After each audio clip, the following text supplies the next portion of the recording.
Begin the Gemara today at the bottom of Daf Yud Aleph Amud Beis Toner Rabbanan.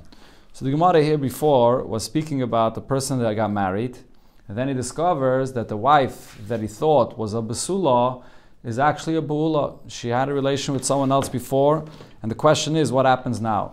So we had one opinion in the Gemara, which was Rava, I believe, that said that it'll be or actually maybe it was Rav Sheshes. There was an argument here between Rava and Rav Sheshes whether what happens now that it's a complete mekach tos, it's a total mistake, the whole entire marriage, because she's not who she thought she is, or no, it's not a complete mekach tos. But if she thought if she was supposed to get Masayim, two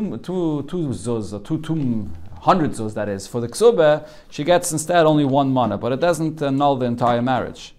So let's see. Gemara now brings a brayse with Amiroim that speak about this brayse with the same exact question. So Tan Rabbanan kinsa rishayin l'shem nisuin. If you have this woman, so in her first marriage, so her husband already brought her in for the full marriage, nisuin, which is the second stage of marriage. So she was already brought in fully. But v'yesh la eidim shelo nistera. There are eidim that tell us clearly that she was never secluded, she was never privately with her husband. Inami nistera, even if she was secluded, she was privately with her husband, but v'leishasa kedei, she wasn't with him privately long enough that he should be able to have marital relations with her. So basically, according to these eidim, we know for a fact that she's still a basula. Now, when she gets married again, if she became an almana, she got divorced, whatever it is, now the second marriage, the husband will not be able to say, "Oh, I thought that she's a basula. I understood that she's a basula, and therefore, if I discover that she's not a basula, I could have a taina, I could have a claim of her that it's not right." Shaharei kinsarishain. Once she already was fully married with the first marriage, the second marriage, he could have no tainus, he can't expect her to be a basula anymore. This is similar to what we learned before in the Mishnah here, where the Mishnah says, once you enter into a marriage, even if you know that there was no actual biyah, there was no actual relation between them, but if there was a nisuin, there was a chuppah, there was a full marriage, that automatically changes her status. She does not have the status of a basula anymore. So in another marriage that follows later, the second husband, cannot say that I thought that she was a basula. Now, based on this, the Gemara says, Amar Rabbe. So Rabbe says, what can we learn from here? Zoi say meres. This brayse teaches us, kinsa b'cheskas basula, that the second husband here that married this woman with the status of being a basula, because the brayse here says the case is we have Eidim. We have Eidim telling us that in the first marriage she never had any relation with the first husband. So that means that the second husband is really marrying her with the status that she's a basula. And the Nimtz says Ba'ula, and then he discovers that really she was a Ba'ula. He sees that she's not a Basula.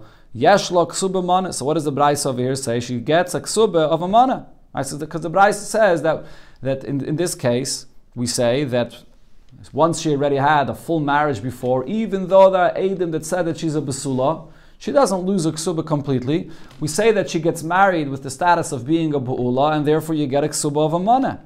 So from here we could learn that even though there's Eidim saying that she's a basula, but nevertheless, when he finds out that she's a ba'ula, she still gets a ksuba of a mana. She doesn't lose the ksuba altogether. We don't say that the whole marriage is a mekach tos. That's what Rabba proved from this brayse. So Rav Ashi Amar, but Rav Ashi argues and says, no, there's no proof from here at all. But Alma, usually, Loila Memalach, I would tell you, Lesla Klal, she gets nothing. If he marries her with the status of a basula, and then he sees that she's a ba'ula, so the whole marriage is nothing. She gets nothing. Shani hacha, but this case is different. Why? Shaharekin sarishain. Over here, it's not stam a girl that he married thinking that she's a basula. Over here, true, there were Eidim that testified that she's a basula because she never had any relation with her first husband. But the halacha is that once she gets married, a full marriage to the first husband, even if Eidim tell us that they never had a relation, the very fact that they were married with a full marriage, that changes the status. Chachamim said that itself is a sufficient reason that we change her status, that she's considered to be a ba'ula. And therefore, it's in this case that we say that if you're marrying her, she gets a ksuba, a moneh, and she doesn't lose it altogether. But in a regular case, it's not. In a regular case, maybe Taki would get nothing. Now the Gemara asks on the Braisa itself. But v'neichesh, what is this Braisa saying? In the first marriage, we know we have Eidim, that she had no relation to the first husband. Now the second husband marries her, and he discovers that she's a Bu'ula. But the question is, how do we allow the second husband to remain married to her? V'neichesh, why aren't we concerned, Shema Tachtav Zinsa, that maybe this woman was Mizana after the Edison, and while she was already an Eishes Ish, so he's not allowed to remain married to her. So why are we concerned about this? So Rav Shravye says, over here the case is, Kagoin Shekidesh Ubaal La'alter. What happened is, even though in those times, usually the Kiddushin, which is the Edison, and then the Nisuin, there's a long time in between them, even a year in between them, but over here the case was that they did it the way it's done today. The Kiddushin, and then immediately the Nisuin, there was no time in between, so therefore there's nothing to be concerned about that he was boiler during that, someone was boiler in this time in between, and therefore we're not concerned about this. Okay, so this is one version of this discussion. Now the Gemara brings another version, and this is connected to a Mishnah before here on Daf, the previous Daf, on Daf Yir Aleph Amud Aleph. There are others that learned this discussion here regarding the Mishnah that we had before. The Mishnah says something similar to the Braisa, but not exactly the same. In the Mishnah it says, Besula, Almana, Grusha, Chalutza, Min, Hanisuin. A Besula, she's still a Besula, but she's at the same time also an Almana, or a Grusha, or a Chalutza from a Nisuin, from a full marriage. But what happened? She did not, there was a full marriage, but she did not have any relation with her first husband. Ksubasan mana. She gets, her ksuba is going to be only a mana if she gets remarried again. And again, the point is, once she entered into a first marriage, a full marriage, even if she didn't actually have a relation with her first husband, but the very fact that she entered into a full marriage, that itself changes her status from being a besula to a bula. So therefore, if she gets remarried again, her ksuba is only a mana. And ve'elem taina is besulin, and therefore the second husband can't have any taina about the fact that she's not a besula. So besula menanisuin heichim mishkachasla. What exactly is the case here? That she was already previously fully married and she's still a besula. How is this? Kagain shenichnasa l'chuppah. She entered into chuppah. Whatever the meaning of chuppah is, chuppah could be yichud. There's different interpretations of chuppah, but there was a chuppah which creates the full marriage. But v'lay nivala. But B'Payil, she didn't have any married relations with her husband. So therefore, she's still a Besula. And she gets, by the second marriage, her Ksub is going to be only one mana. So now again, the Gemara goes through the same discussion that it said before. Now, so Rabbe wanted to say based on this, so you say Meres. So this Mishnah teaches us, Kinsa b'cheskas Besula. If a husband marries his wife and he assumes that she's a Besula, and Nimtzes Be'ula, but it comes out that she's really a Be'ula, Ksubasa mana, she still gets a ksuba of a mana, because that's essentially what this case is. She was married before, but she was a basula. She never had a relation with her first husband. So when the husband married her, the second husband that is, he assumed that she's a basula, and it turns out that she's a ba'ula. And what does the Mishnah say? She still gets a ksuba of a mana. So again, Rav Ashi answers, Rav Ashi Amar, Lo elamei malach. Really, I would tell you, ba'alma les laklal. Usually, when you marry a girl thinking she's a basula, and it turns out she's a ba'ula, she gets nothing. It's a mekach to us.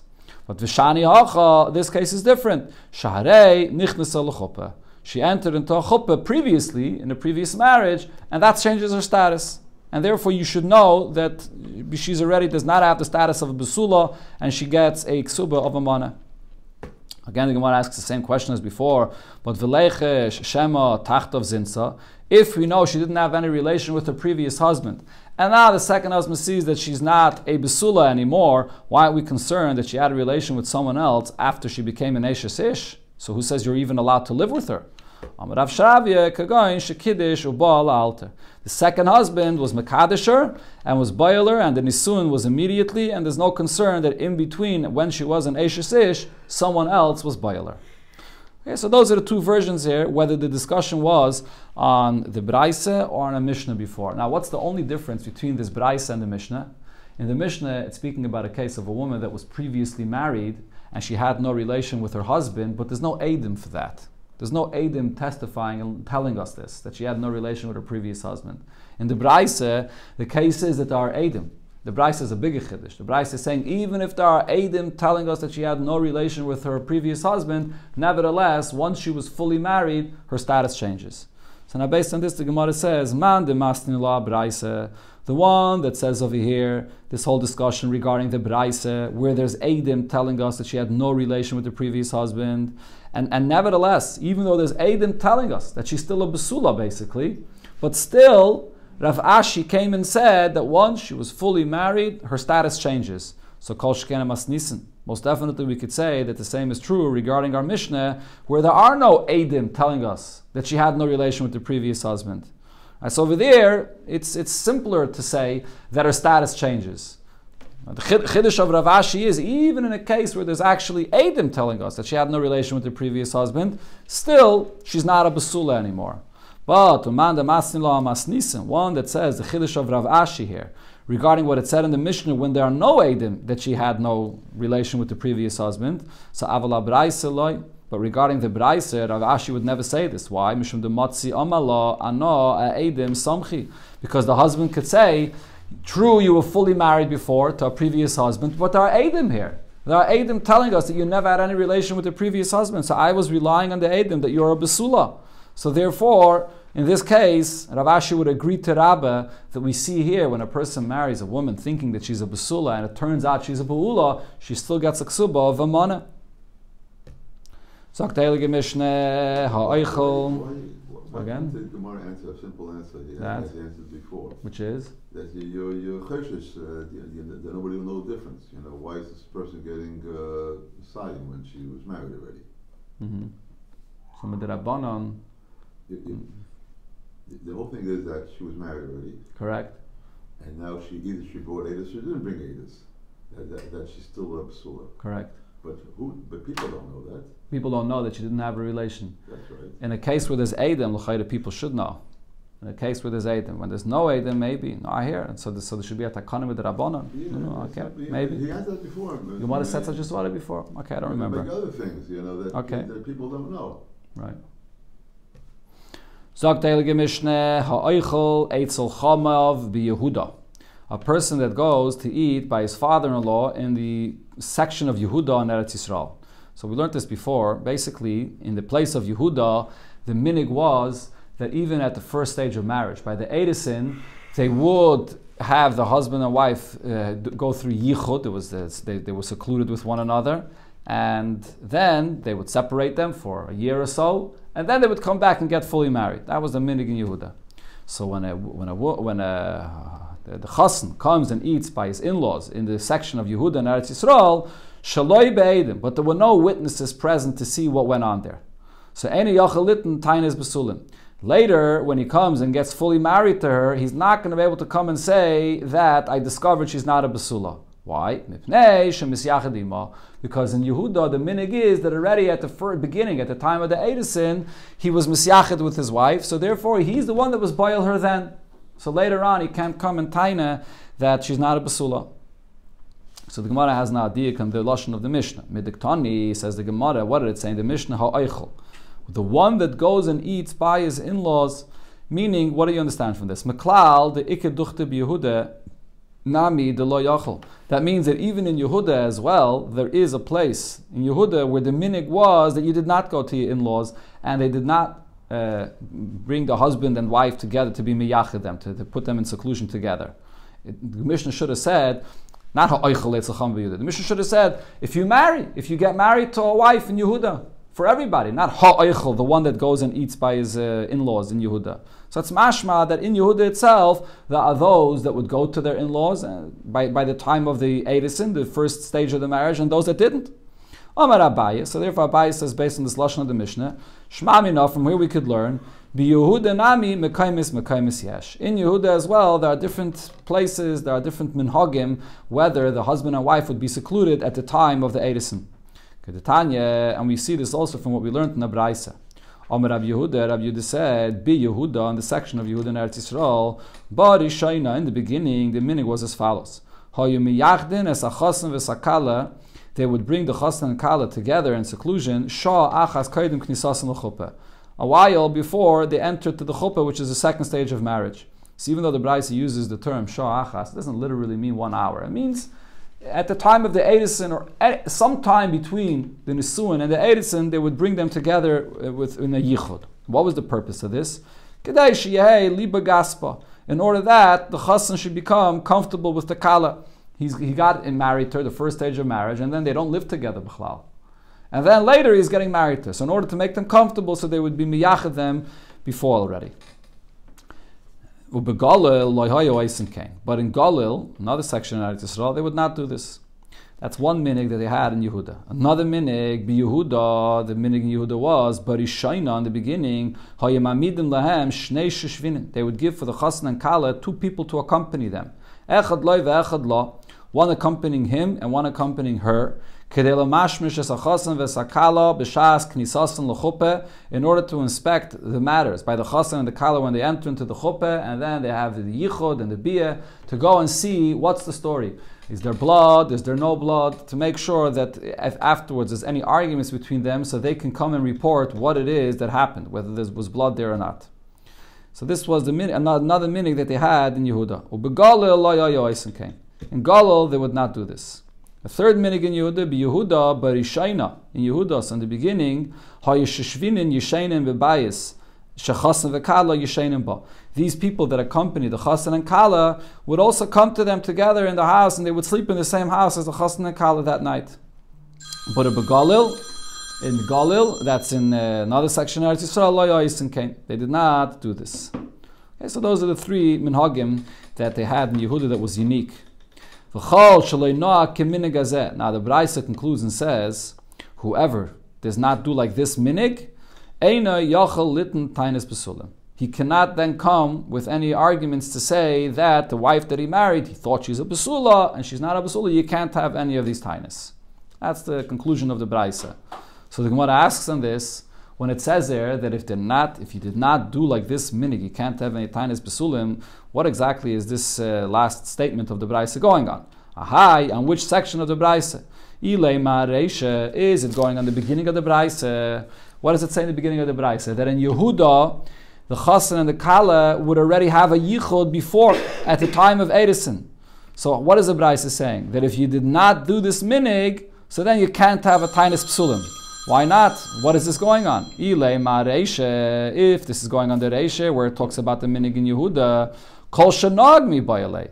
The Braisa should have said the opposite. If you follow the minig in Yehuda, so then you can't have any tainas basulim. If you followed what they do in Yehuda, since they were misyachad already, they were in seclusion already before, at the time of the Edison, so the husband can't come later and say that his wife is not a basula. Perhaps he's the one that was bailer before. So why does it say if you're not noyig that minig? So Amar Rabaya says, sorry, I've skipped over here something, 1 second. Ella, the Gemara says, Ella aseife. You have to say that it goes on the next case, on the next minig that the Braisa mentioned. What was the next minig it mentioned? That they would send sheshvinin, they would send people to accompany the chassan and the kala to be memashmish, to go and see, to check, to inspect if there's blood, if there's no blood. If so, the Gemara says, the Braisa should have used a different expression. Kol shaloi mushmash mi bayalei. The Braisa should have said, if they did not make that, if they did not inspect, if they did not have those sheshvinin to inspect to see what happened between them, so then you can't have any tainas basulim.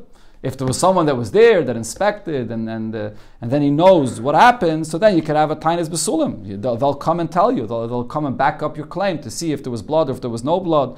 But if you didn't allow anyone to come and inspect, so then you can't have any tainas. That's what it should. So it should have used a different term, kol shalei mushmash. Not minig. It's not a minig of the chassan and the kala. It's a minig of these people that come and accompany to come and inspect what's going on.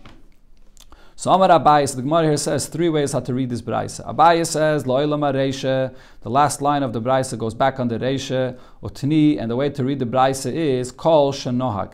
If you're noyeg, like they did in Yehuda, that the chassan and kala were secluded at the time of the Edison, so then you can't have any tainas later, but by the time of Nisuin, that she's not a basula. So he changes the words of the Braisa. He reads it kol shenohag. Amalei Rave, but Rave asks on this, v'ha kol shaloi nohag katani. But in our Braisa, it says loy nohag, that if you do not have this custom, then you can't have a tainas pasulim. So how are you changing the words of the Braisa? Elamar Rave, so therefore Rave says, hachi kahama, the Braisa means as follows. Kol shalei noag minig galil begalil. If someone did not have the custom in the galil, the way it was usually in galil. Again, in galil, the minig was at the chassan and kala, there was no seclusion, there was no yichud by them at the time of the edison. So if you were not noyeg like the minig of galil, ela minig Yehuda begalil, your minig was like the people of Yehuda that the chassan and kala were secluded at the time of the edison. So then, any yachalitin tainis besula. So then, even in galil, you can't have any tainis that your wife is not a besula because you were already misyached with her earlier at the time of the edison. The third way how to read this braisa, Rav Ashi Amar Lo'ilam HaSeifa. This last line of the braisa goes in the Seifa. Utni Kol Shalei Mushmash. Instead of reading it as Kol Shalei Noag, you have to read it Kol Shalei Mushmash. If you did not bring those people to accompany you to inspect matters of what happened, you can't have any tainus later. Okay. Zok Teilige Mishneh Achas Almonas Yisrael. So again, he's going back to the halacha of the ksubah. What's the amount of money that there is in a ksubah?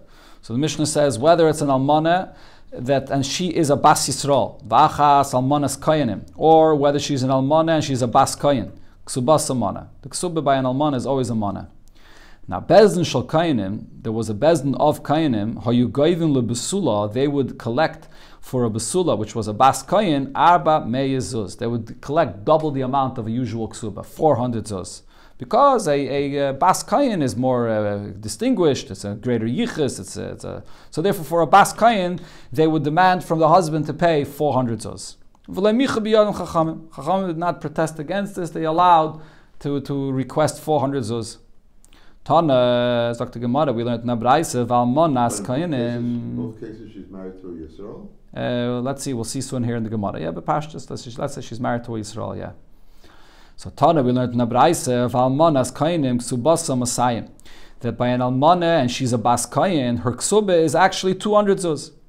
But we just learned here in the Mishnah, Achas Almanas Yisrael, Va'achas Almanas Kainim, any Almana, whether she's a Bas Yisrael or a Bas Kayin, Ksubasa Mana, the Ksubah is still a Mana. Amar Ravashi, so Ravashi says, Shtei Takonis Havo. There were two periods of what they instituted for an almana, which is a bas kayin. In the beginning, the takana of a bas kayin was that she gets 400 zuz, double the amount of a regular ksubah. Ula almana, and an almana that's a bas kayin mana, she drops down all the way to the regular amount of what every bas Yisrael gets, and she only gets a mana. What happened? Kivin the chazu the mizalzeli bahu.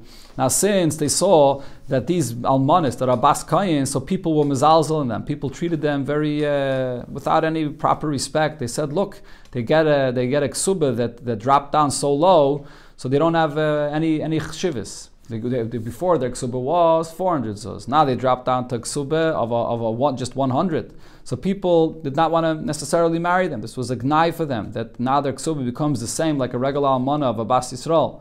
So tekina luhu masan. So Chacham were misakin that an almana that's a bas kayin, so her ksubah should not drop down so low to 100 zuz from 400 to 100, but she should get 200 zuz. But then what happened? Kivin the chazu, then Chachamim saw the kaparshin minayu, that people did not want to marry an almana which is a bas kayin. It's more expensive. The Amri people said, the nasvin an almanas kayinim. Why should we get married to an almana which is a bas kayin? Nezel nesav besula bas Yisrael. We might as well marry a besula which is a bas Yisrael. It's the same price of a ksubah, 200 zuz, and we get more for the same price. You get a besula which is a bas Yisrael, even though a bas kayin has a certain chshivas, but she's an almana. So therefore, Chachamim brought it back to the level that it was before, which was that they only get a mana. So people should be interested in marrying this almana that's a bas kayin, and that's what it says in our Mishnah, that ultimately an almana, whether she's a bas kayin, whether she's a bas Yisrael, she only gets a ksubah of one mana. Now the Gemara goes back to what it said in the Mishnah that bezdin shel kainim chulu, there was a bezdin of kainim that would request for a besula, a bas kayin, a double a ksubah of 400 zuz, and the Chachamim allowed them to do this. So Amar Rav Yudah Mashmuel, loy bezdin shel kainim b'vad damru. We're not only speaking about a bezdin of kainim that would request this double amount for a ksubah for a bas kayin, ela afilu mishpachos hamiyuchasos b'Yisrael. Even those families that had a distinguished lineage They were very prominent families. Imratzu, if they want to demand for their daughters that if you want to marry them, lasis kederach sha'kainim oisen, to do the same like the kainim did, they demanded double price for their ksubeh, oisen, they could do so. Chachamim allowed them. So the Gemara asks in this. Now in the Braisa it says meisvei.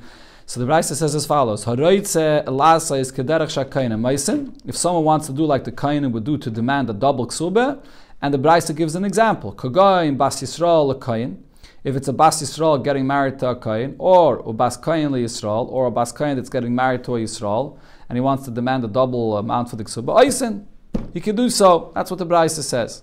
So the Gemara is medayik now from this Braisa. Bas Yisrael le Kayin, if it's a Bas Yisrael getting married to a Kayin, or Bas Kayin li Yisrael, if it's a Bas Kayin getting married to a Yisrael, who the ikit sad kahuna. So it seems like that it's only in this case because there's a kahuna here. Either she's a Bas Kayin, or he's a Kayin, so over here you could demand a double Ksubah.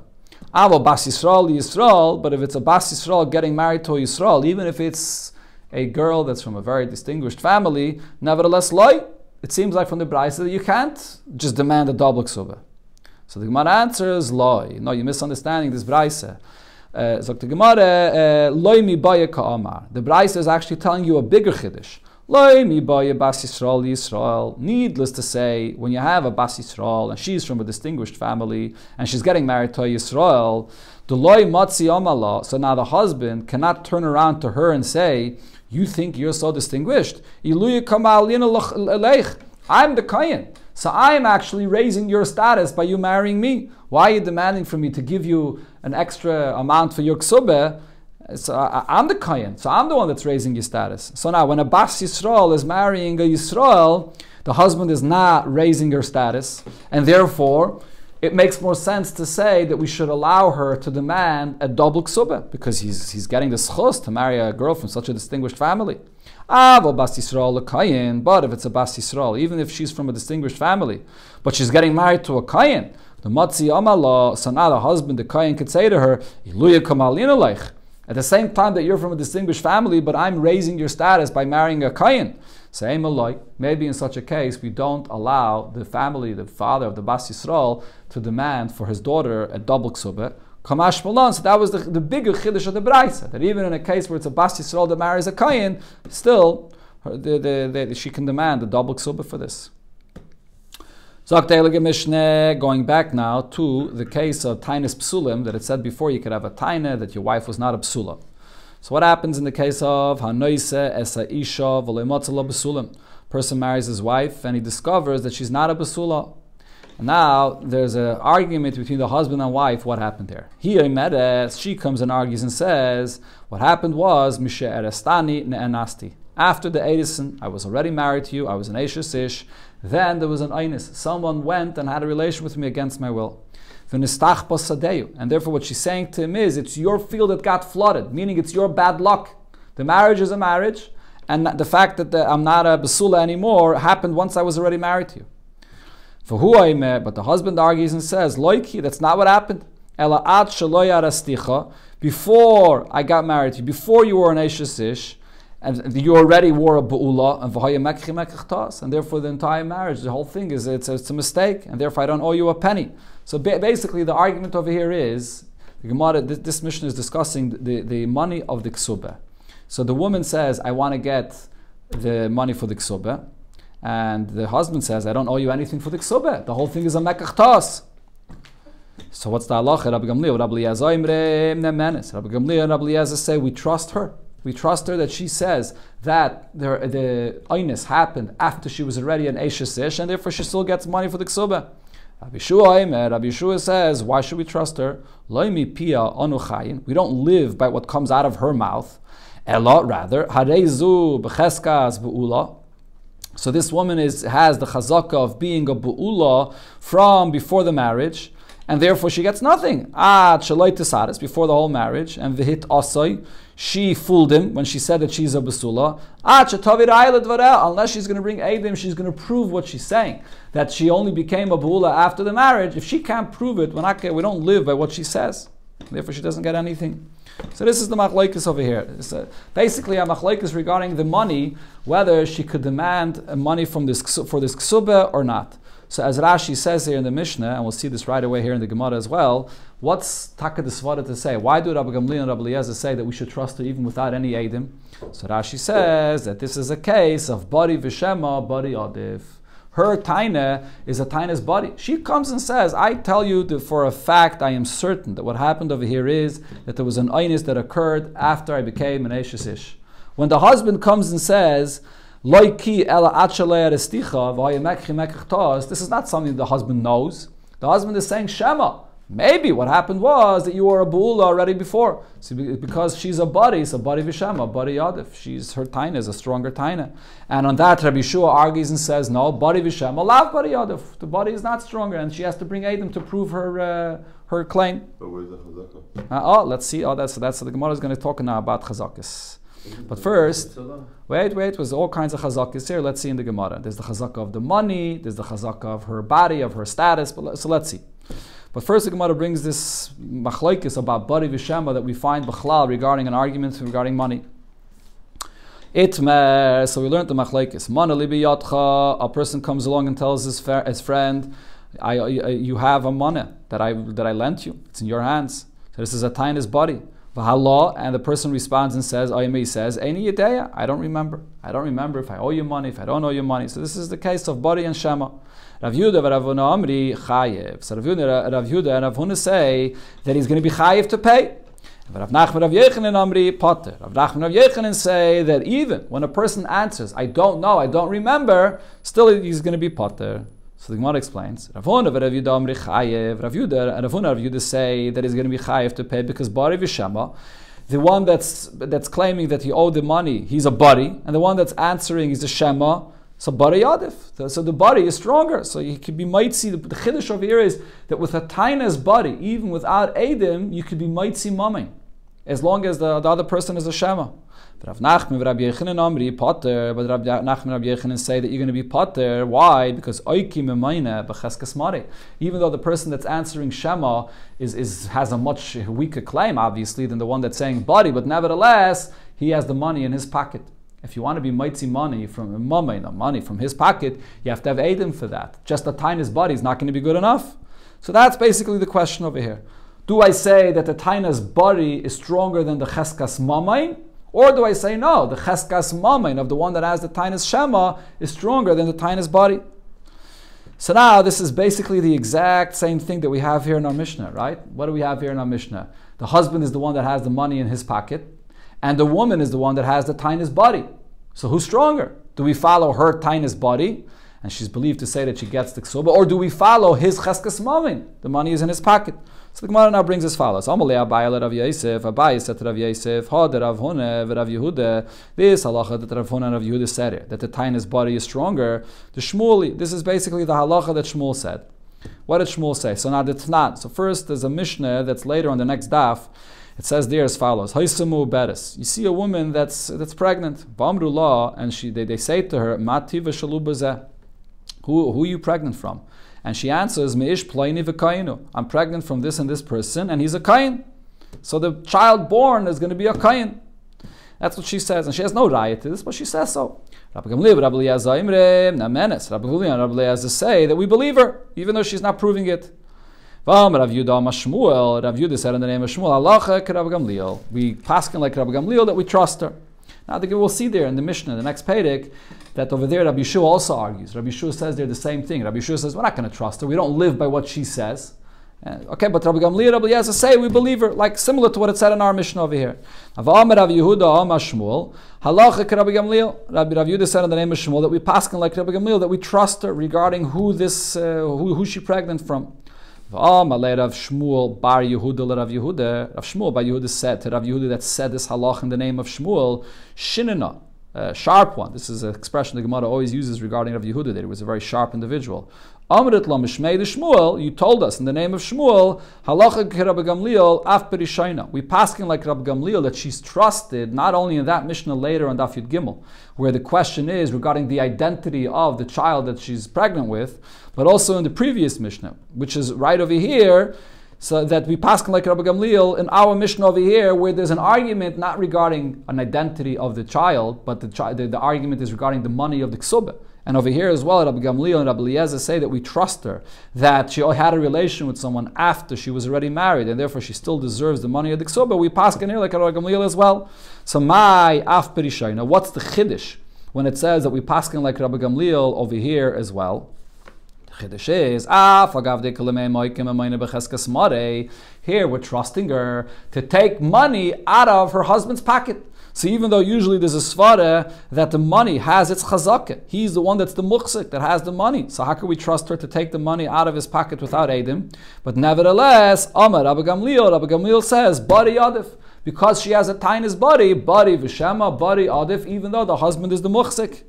So that's what Shmuel told us. So now the Gemara comes back and says, if so, what would it come out of here? Leime, shall we say, Rav Yehud and Rav Huna that say, Bari Vishema, Bari Adiv, Damri Rabbi Gamliel. They're following Rabbi Gamliel's opinion, that when she has a tainis body, she's believed. But Rav Nachman and Rav Yechanan that say that no, body is not strong enough, because there's a chazakah here. The other person has the money in his pocket. The Amrik Rabbi Yeshua. They're following what Rabbi Yeshua said in our Mishnah. Rabbi Yeshua said, "Let me pee on a chayim. We can't trust her tie in his body because the husband has the money in his pocket."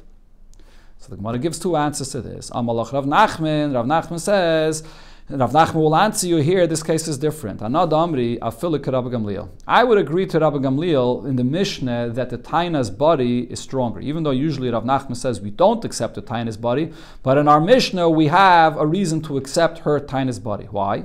Ad kan lekam Rabbi Gamliel hasam. The reason why in our Mishnah Rabbi Gamliel accepted her taina's body, ela de ikke migu. Because she actually has a migu to back up her taina. What's the concept of a migu?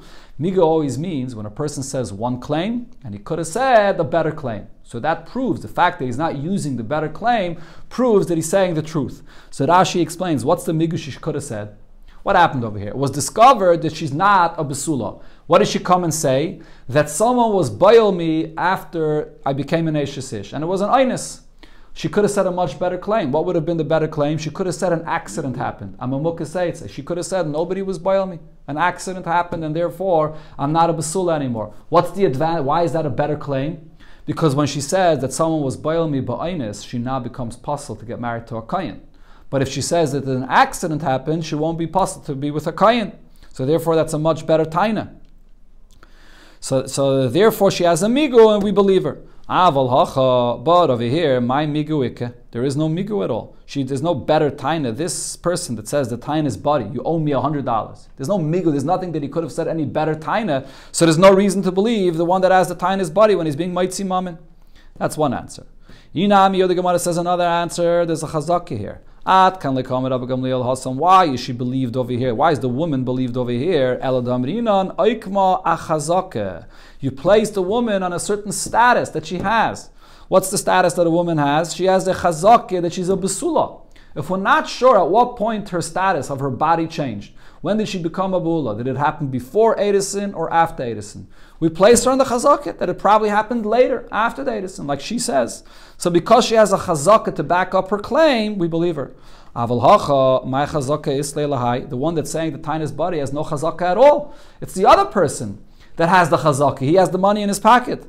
So that's why Rav Nachman says that over here, bari v'shema, lav bari yadav. But over here, Rabbi Gamliel believes her with her taina's body because she has a chazakah to back up her claim. Gemara concludes, Hachanami mistavre, like like we just said, it's logical to say that this is the pshat over here, that Rav Nachman, who the Amak Rabbi Gamliel, that Rav Nachman could still agree to Rabbi Gamliel. Why? They came because if you're not going to say that Rav Nachman goes like Rabbi Gamliel, you're going to run into a problem that there are going to be two halachas that we paskin like that are going to be a contradiction. The Kaimala and Hilchas Rav Nachman bidini. We know that when it comes to all dinei mamanis, money matters, we always paskin like Rav Nachman. So here we paskin like Rav Nachman that bari v'shema lav bari yadif. That's on one hand. Ubaha, but over here regarding our Mishnah, when the woman has the taina's body, Amar Rav Yudah Mashmul, as we quoted before, Rav Yudah said in the name of Shmuel, Halacha Rabbi Gamliel, that we paskin like Rabbi Gamliel, that we do follow her taina's body. So it's a contradiction of these two halachas. And the lav shma mina kedem mishanina. And so it must be like we explained that the taina's body of this woman is stronger, either because she has a migo or because she has a chazaka on her side. Shma mina, this proves this answer.